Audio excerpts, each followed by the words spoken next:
Desde hace un tiempo he querido abordar como tópico principal The Last of Us, pero no sabía de qué forma podía hacerlo aportando algo. Con una narrativa ya sobreanalizada, pensé en mejor inaugurar una sección en la que hablara de los arcos de evolución más completos del mundo audiovisual, así que aquí estamos.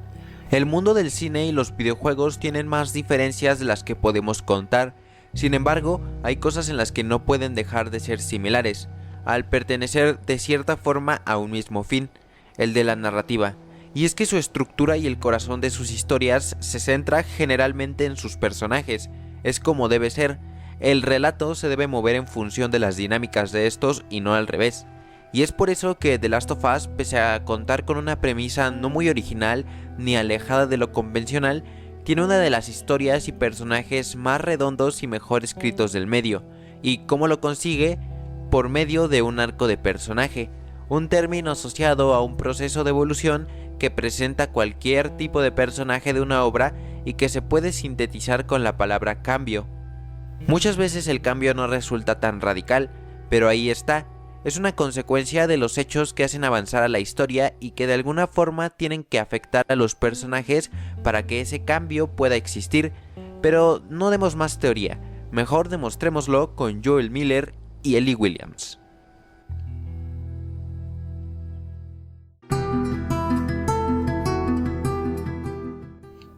El primer juego comienza, como ya todos sabemos, con la interacción entre Joel y su hija Sarah.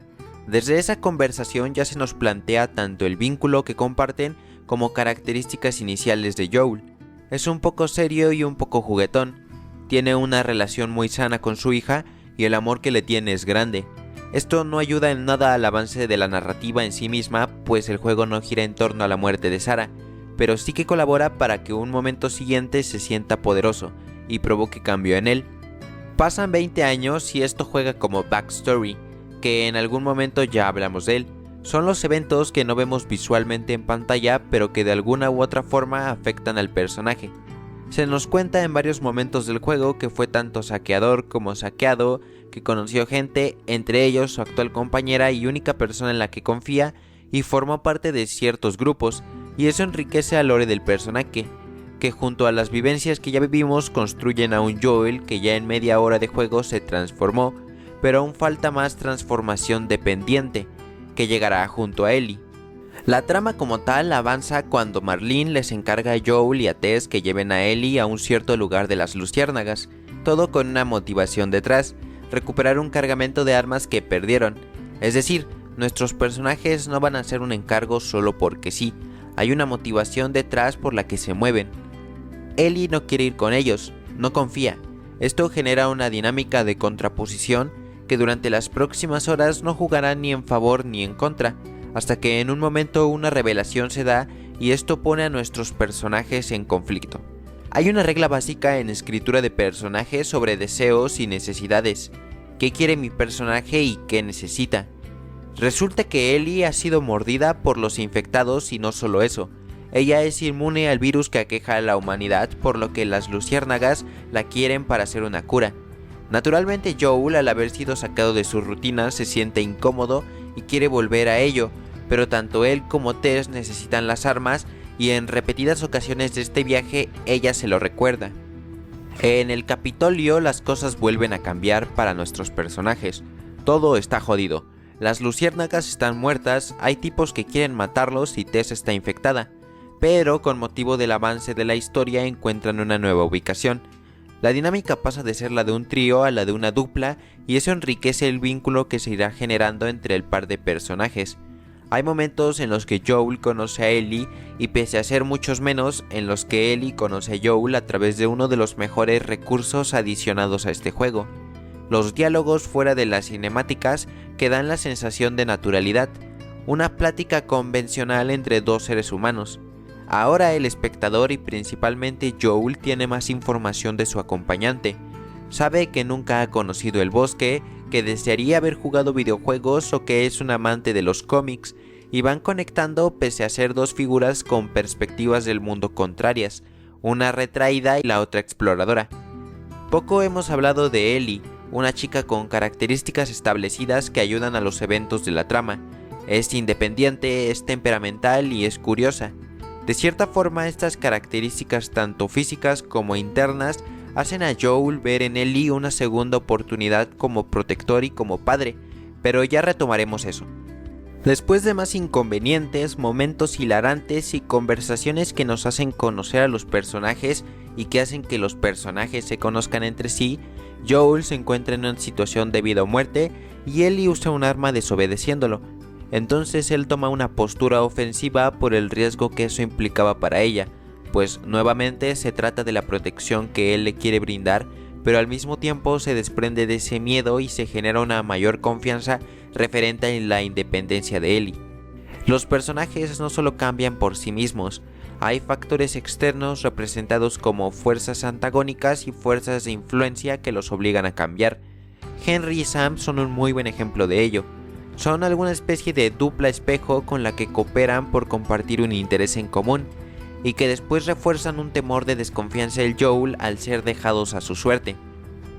En el escape de Ellie y la famosa cinemática de la cabaña se da una transformación conocida como el punto medio, un momento que lleva la metamorfosis de nuestros personajes al otro nivel, que da el ímpetu necesario para concretar su cambio.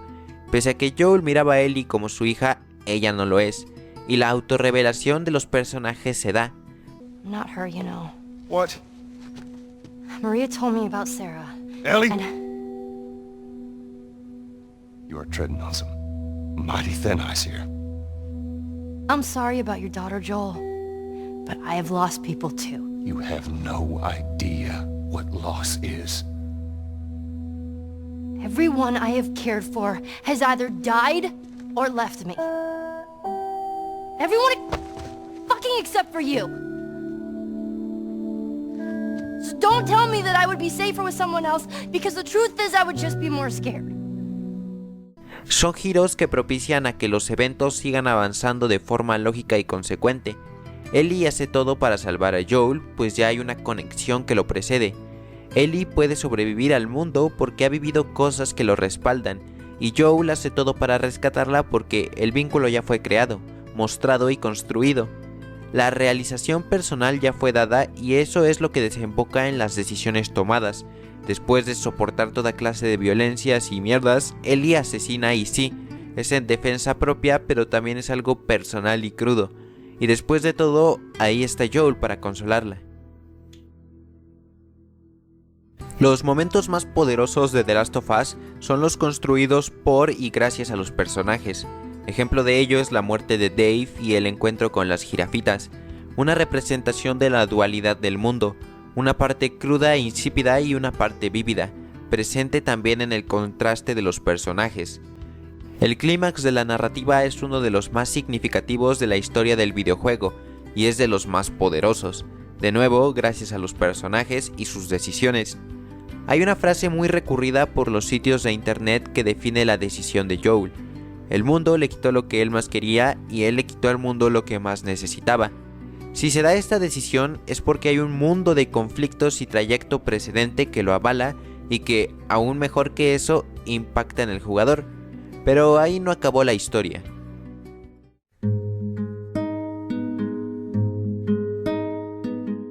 Si el primer juego era un viaje de construcción en la dinámica de los personajes icónicos, la segunda parte es una deconstrucción de esa relación. Y si el camino del primer juego era uno de descubrimiento, el de la segunda parte es uno de venganza. Las secuelas son difíciles de manejar para algunos. Generalmente ocurre que fracasan estrepitosamente cuando no se centran en ampliar tanto universos, situaciones como personajes y dilemas. Ellie y Joel ya están establecidos en carácter personal y los detonantes de más cambio a lo largo de la historia ya han sido introducidos. Tanto la duda sembrada en Ellie debido al escape de las luciérnagas como la muerte del doctor que haría la operación. La exploración de esta relación se va mostrando a través de los flashbacks. Podemos ver cómo esta se eleva a prácticamente una convivencia de padre e hija, aunque la duda sigue estando ahí, y es esa misma duda la que va haciendo que Ellie tome su distancia con el pasar de los años, hasta que una revelación más para Ellie es dada. La sorpresa no es para nosotros, es para el personaje.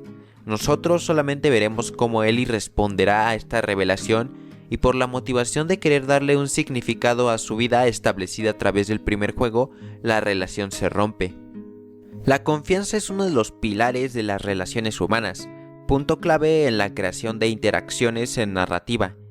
Ellie pierde la oportunidad de recuperar la confianza en Joel, pues murió.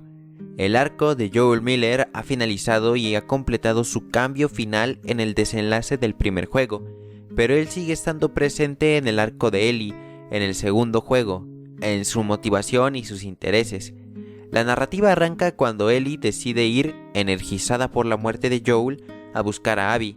El viaje es una convencional estructura de venganza y mantiene un arco medianamente estático, con altos y bajos poco prominentes en los personajes durante prácticamente la primera mitad del juego, con algunas excepciones que afectan más a la dinámica y la trama que los personajes, como lo pueden ser la confesión en la inmunidad de Ellie o la llegada de Jesse, resaltando también estas influencias para el arco de Ellie, pues Dinah se construye a la par, usada como un medio para construir a Ellie, de denotar la luz en la oscuridad de esta chica, presentando una relación de pareja con obviamente una dinámica diferente a la expuesta con Joel y en consecuencia con reacciones diferentes en nuestra protagonista. Tommy es una guía que en un principio la apoya, pero se va deconstruyendo y la arrastra por ese camino elegido, como más adelante retomaremos. Digo medianamente estático porque podemos ver un crecimiento gradual en el sadismo y desmesura de los actos y decisiones de Ellie, algunos incluso cayendo en el egoísmo y dando algunas pistas de lo que se convertiría su cruzada, pero es nuevamente en el punto medio de esta historia que las cosas empiezan a tener una inflexión. La culpa que acarrea por el rastro de cadáveres se hace mayor cuando asesina a Mel, una amiga embarazada de Abby, y esto presiona a Ellie a cuestionarse el objetivo de su viaje de venganza, mientras que Abby empieza uno nuevo, continuando el ciclo que las historias de esta índole siempre nos han mostrado. Sin embargo, en un giro de la trama que aún no comprendo del todo, le perdona la vida y parece que Ellie ha completado esa etapa de su vida. Pero, oh sorpresa, los traumas también existen en el mundo de la escritura de personajes ficticios, y esto acosa el juicio de Ellie, nublándolo y convirtiendo su venganza en obsesión, dejándonos ver en Tommy una representación de cómo terminará ella si sigue por ese camino. Al ir a buscarla y entre otra pequeña travesía cegada por los traumas que la aquejan, la encuentra en descomposición y ambas acabadas tienen una pelea que genera lástima e incomodidad. Y posteriormente, tras perdonarle la vida en otro giro de trama que tampoco he comprendido del todo, se nos enseña que Ellie aprendió del viaje a no deshumanizarse por el odio y a guardar en su memoria un mejor recuerdo de Joel, con un simbolismo en la pérdida de 2 de sus dedos, la pérdida de su capacidad para tocar la guitarra y por ende la pérdida del único elemento físico legado por Joel, concretando el cambio final en Ellie, uno más gris contrario al final experimentado hace 8 años.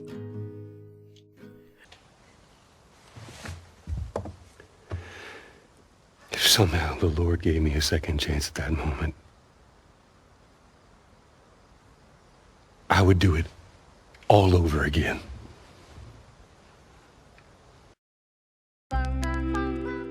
Los personajes en el mundo de The Last of Us están muy bien trabajados, desde los secundarios y sin duda los más destacables siendo nuestros protagonistas, cuya evolución tiene elementos muy imprescindibles en la escritura de personajes, pero que nunca había sido explorada a ese nivel en el mundo de los videojuegos.